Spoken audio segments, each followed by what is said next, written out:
আসসালামাইকুম। ইতিমধ্যে ৬২ জিপির টিকেট এপির ক্যান্ডিডেটর ঘোষণা করা হয়েছে। ৮টি জেলা পরিষদ সিটর টিকেট ঘোষণা করা হয়েছে। কোন কোন জায়গাত কোন কোন প্রার্থীয়ে খে টিকেট পাইছে সব কিছু ভিডিওর মাধ্যমে আপনারা দেখতে পাইবা। কোন জিপিতে খে পাইছে এপির টিকেট, কোন জেলা পরিষদ এরিয়াত খে পাইছে টিকেটটা, এই ভিডিওর মাধ্যমে আপনারা দেখতে পাইবা। প্রেসিডেন্টের সবর নাম কইবা। ফাইনাল লিস্ট আউট হয়ে গেছে গিয়া। আগামীকালকে ১১ তারিখ তানও নিজের মনোনয়নপত্র দাখিল করা, বাকি ৮জন জেলা পরিষদ আছেন তারারও মনোনয়নপত্র দাখিল করা। তো খারার নাম প্রেসিডেন্টে বাস্ট করলা, খে টিকেটটা ফাইলা, এপি, জেলা পরিষদ সব কিছু ভিডিওর মাধ্যমে দেখুন। আপনারা আমার ভিডিওটা ইউটিউব থেকে দেখলে আমার চ্যানেলটা সাবস্ক্রাইব করবা, ফেসবুক থেকে দেখলে আমার পেজটারে ফলো করিয়া সবাইরে দেখার সুযোগ করে দিবা। তো দেরি না করিয়া আইন ভিডিওটা স্টার্ট করি। আপনারা দেখুন তাই খার নামটা লিস্ট আউট করলা, পুরো ফাইনাল লিস্ট একদম বার হয়ে গেছে গিয়া।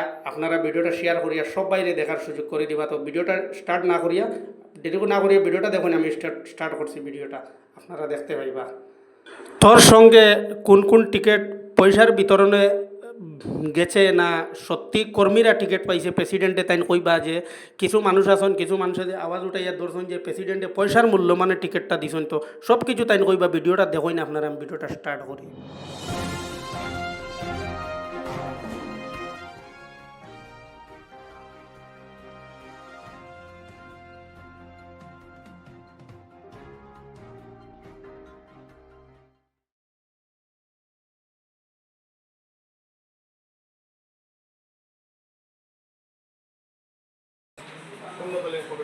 বিশেষ করে আপনার উপরে অভিযোগ উঠেছে যে আপনি অর্থের বিনিময়ে টিকিট বিক্রি করছেন। এই কথাটি আপনি পরিপ্রেক্ষিতে কি বলবেন? অর্থের বিনিময়ে যদি টিকিট দেওয়া হতো তাহলে বিগত লোকসভা নির্বাচনে আমরা অর্থের বিনিময়ে আমরা টিকিট দিতাম। সেটা অভিযোগ উঠেছিল যে আমরা বিগত লোকসভা নির্বাচনে অর্থের বিনিময়ে টিকিট দিয়েছি, সেটা শুধু চূড়ান্ত মিথ্যা।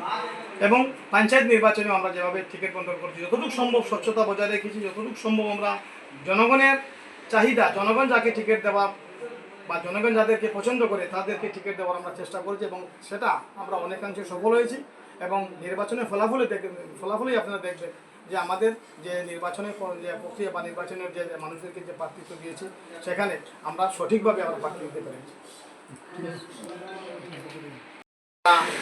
কংগ্রেসের উপর যারা আস্থা রেখেছেন, বিজেপির উপর যাদের আস্থা নেই, এআইডিএফের প্রতি আস্থা নেই, সাম্প্রদায়িক দলের প্রতি, তাই আমার মনে হয় যে যেভাবে আমাদের দলে যেভাবে মানুষের যেভাবে আস্থা অর্জন হয়েছে, আগামী দিন আমরা আমাদের গঠন করব এবং বিজেপি কোনো ফ্যাক্টর হবে না, এআইডিএফ কোনো ফ্যাক্টর হবে না, রাইজর দল কোনো ফ্যাক্টর হবে না।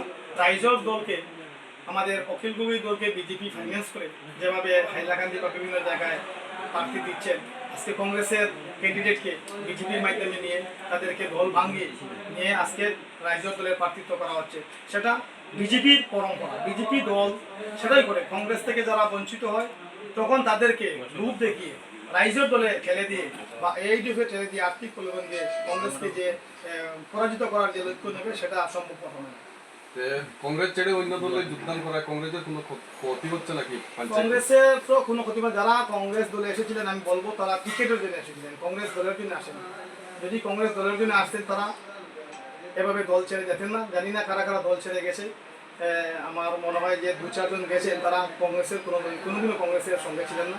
মানুষ কংগ্রেসমুখী হয়েছেন এবং কংগ্রেসের টিকিটের জন্য তারা কংগ্রেস দলে এসেছিলেন। কংগ্রেসের টিকিট পাননি, তারা নিজ নিজ স্বার্থের জন্য অন্য দলে প্রবেশ করেন। বিশেষ করে আপনার উপরে অভিযোগ উঠেছে যে আপনি অর্থের বিনিময়ে টিকিট বিক্রি করছেন। এই কথাটি আপনি পরিপ্রেক্ষিতে কি বলবেন? অর্থের বিনিময়ে যদি টিকিট দেওয়া হতো তাহলে বিগত লোকসভা নির্বাচনে আমরা অর্থের বিনিময়ে আমরা টিকিট দিতাম। সেটা অভিযোগ উঠেছিল যে আমরা বিগত লোকসভা নির্বাচনে অর্থের বিনিময়ে টিকিট দিয়েছি, সেটা শুধু চূড়ান্ত মিথ্যা। এবং পঞ্চায়েত নির্বাচনেও আমরা যেভাবে টিকিট বন্টন করছি, যতটুকু সম্ভব স্বচ্ছতা বজায় রেখেছি, যতটুকু সম্ভব আমরা জনগণের চাহিদা, জনগণ যাকে টিকিট দেওয়া বা জনগণ যাদেরকে পছন্দ করে তাদেরকে টিকিট দেওয়ার আমরা চেষ্টা করেছি এবং সেটা আমরা অনেকাংশে সফল হয়েছি। এবং নির্বাচনের ফলাফলই আপনারা দেখবেন যে আমাদের যে নির্বাচনের যে প্রক্রিয়া বা নির্বাচনের যে মানুষদেরকে যে প্রার্থিত্ব দিয়েছি সেখানে আমরা সঠিকভাবে আমরা প্রার্থী দিতে পেরেছি।